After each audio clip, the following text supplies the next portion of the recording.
We provide you the platform to turn your dreams into reality. Give wings to your aspirations with KR Mangalam University. अब आइए हम बात करते हैं पंचम भाव में वृष राशि का सूर्य हो शुक्र के घर में तो उसका क्या प्रभाव पड़ेगा।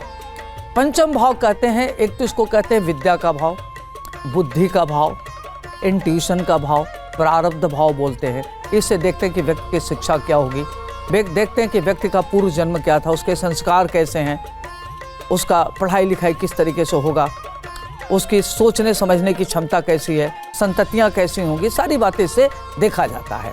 और पंचम भाव खास तौर से बहुत महत्वपूर्ण भाव होता है।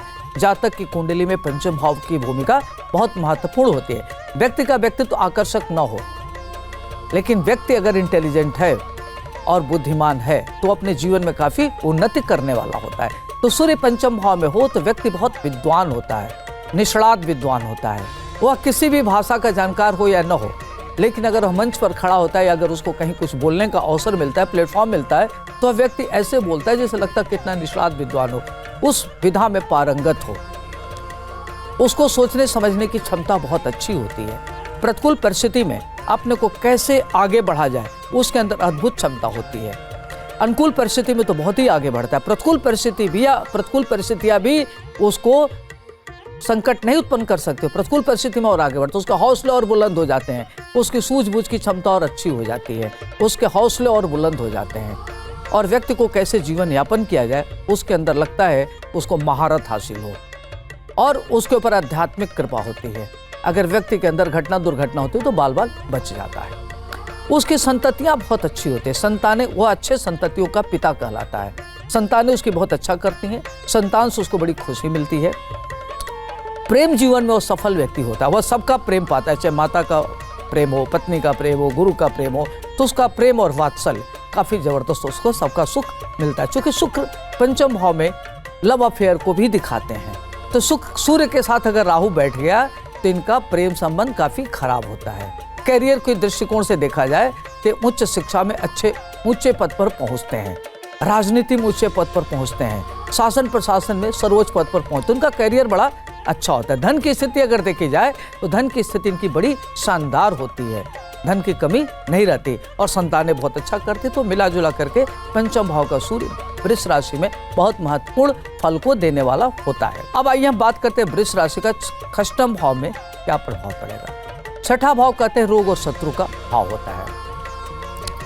वृष राशि शुभ ग्रह का घर हो गया शुक्र का, ऐसे लोगों के गुप्त शत्रु बहुत होते हैं।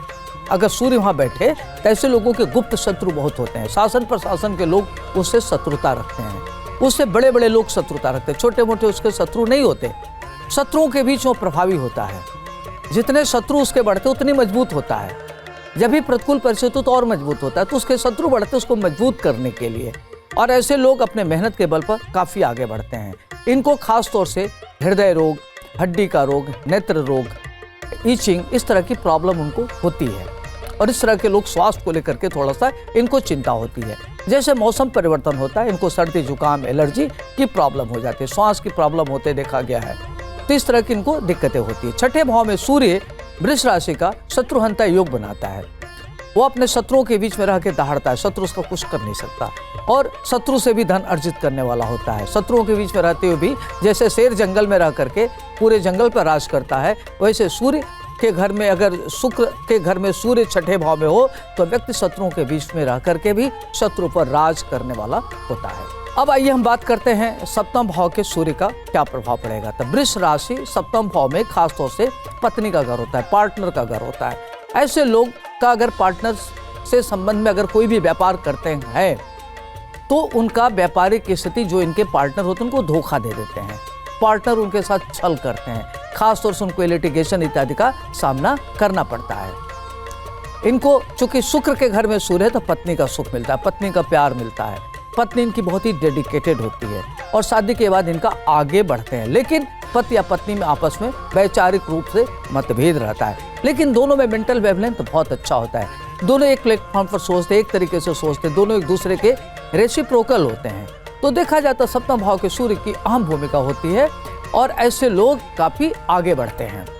और देखा गया है कि अगर 1, 4, 7, 10 में सूर्य बैठे, चाहे किसी भी राशि का हो, तो व्यक्ति को भारतीय प्रशासनिक सेवा में जाते हुए देखा गया है।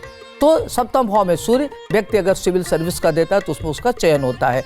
राजनीति में सर्वोच्च पद को प्राप्त करने वाले होते हैं। उनके पत्नी का घर राजनीतिक घर होता है, बड़े लेवल का उनका घर होता है उनकी पत्नी का, तो देखा जाए तो बड़ा महत्वपूर्ण होता है। और धन की स्थिति अच्छी होती है, करियर की स्थिति अच्छी होती है। खासतौर से लोग पत्नी के प्रति ईमानदार होते हुए देखा गया। अगर पत्नी हो तो पति के प्रति ईमानदार होती है, और पत्नी है तो पति के प्रति, पति है तो पत्नी के प्रति, दोनों एक दूसरे के प्रति बड़े ईमानदार होते हैं। अपने पारिवारिक जीवन को अच्छे से चलाते, अहम का ठेस न पहुंचे तो बहुत ही ध्यान रखते हैं, बड़े कॉन्शियस रहते हैं कि उनकी इंटीग्रिटी डाउटफुल न हो। अब आइए हम बात करते हैं अष्टम भाव में सूर्य का प्रभाव क्या पड़ेगा। तो वृष राशि का अष्टम भाव में खास तौर से ऐसे लोगों के पास स्थिर लक्ष्मी की प्राप्ति होती है। ऐसे लोग ग्रंथकार होते हैं, लेखक होते हैं, साहित्यकार होते हैं, मीडिया में बड़े पद पर पहुंचते हैं। और देखा जाए तो इनको नेत्र की प्रॉब्लम होती है, हृदय रोग से संबंधित इनको दिक्कत होती है, हड्डी में इनको दर्द होता है, कमर में प्रॉब्लम होती है और शोल्डर पेन इनको होता है। लेकिन इनकी धन की स्थिति अच्छी होती है, पढ़ाई लिखाई करियर इनका बहुत अच्छा होता है। लोग अपने मेहनत के बल पर काफ़ी आगे बढ़ते हैं और धन की स्थिति इनकी बहुत अच्छी होती है। इनका करियर बहुत अच्छा होता है, मित्रों के लिए एक अच्छे मित्र होते हैं, शत्रु के लिए एक अच्छे शत्रु होते हैं। टीट फॉर टैट, जो जिसके साथ व्यवहार करेगा उसको उसी के साथ ये लोग व्यवहार करने में तत्पर होते हैं और बड़े ही हाजिर जवाबी होते हैं। इनका सेंस ऑफ ह्यूमर बहुत अच्छा होता है। और देखा जाए तो जैसे लग्न से दूसरे भाव में द्वितीय भाव का महत्वपूर्ण रोल होता है, वैसे ही सप्तम से आठवां भाव दूसरा भाव हो गया, तो उसका भी आकर्ट साइंस में, लालित्य कला में, वर्सेटिलिटी में व्यक्ति विभिन्न प्रकार के स्रोत से धन अर्जित करता है। धन की स्थिति उसकी बहुत ही मजबूत होती है, उसको चल अचल संपत्ति, पैतृक संपत्ति मिलता है, ससुराल से भी धन मिलता है। तो इस प्रकार से उसकी धन की स्थिति बहुत अच्छी होती है। लेकिन ध्यान रखना चाहिए कैसे लोगों के साथ दुर्घटनाएं होती हैं, उनको जल से भय रहता है, ऊंचे से गिरने का भय रहता है और जानवर से भी भय रहता है। अब आइए हम बात करते हैं नवम भाव में अगर वृष राशि का सूर्य हो तो उसका क्या प्रभाव पड़ेगा। नवम भाव भाग्य का भाव होता है। ऐसे लोग बड़े भाग्यशाली होते हैं और इनका भाग्योदय 21वें वर्ष में हो जाता है। शुक्र के होने के नाते लोगों का भाग्योदय थोड़ा देर में होता है, लेकिन सूर्य के नाते उनका भाग्योदय जल्दी होता है। सूर्य भाग्य स्थान में हो तो व्यक्ति बहुत ही भाग्यशाली होता है। उसके साथ कोई भी अवसर मिलता है उसको अवसर का लाभ मिलता है। हर व्यक्ति उसका सहयोग करने को तत्पर रहता है, प्रकृति उसका सहयोग करती है। ऐसे लोगों का पिता का सहयोग मिलता है, अपने मेहनत के बल पर लोग आगे बढ़ते हैं और कोई भी कार्य करते हैं उनका त्वरित गति से कार्य होता है। ऐसे लोगों के धर्म कर्म में बड़ी रुचि होती है, अकल्ट साइंस उनकी रुचि होती है, ज्योतिष जैसे विधा को जानने वाले होते हैं और गुप्त विद्या के प्रति उनका बड़ा इंटरेस्ट होता है। जाने अनजाने में किसी प्रकार का गलत कार्य करने से बचते हैं। ये सोचते हैं कि हमारी कोई इंटीग्रिटी डाउटफुल ना हो। भाग्यशाली होते हैं, सुख समृद्धि इनको मिलती है, करियर इनका बड़ा शानदार होता है, जीवन में इनको सुख मिलता है, पत्नी का प्रेम जीवन में सफल व्यक्ति रहते हैं, चतुर्दिक समाज में इनका बड़ा महत्व होता है, चारों तरफ से इनकी जयकारा होती है, काफी अच्छे होते हैं। तो सूर्य का नवम भाव में बहुत अच्छा फल प्राप्त होता है। जहाँ भक्ति है हर शब्द में, कथाओं में छिपे हैं दिव्य रहस्य और ज्योतिष देता है जीवन को दिशा। धर्म से जुड़ी हर बातों को जानने के लिए हमारे चैनल स्तुति को सब्सक्राइब करें। चैनल पर जाने के लिए इस लिंक पर क्लिक करें।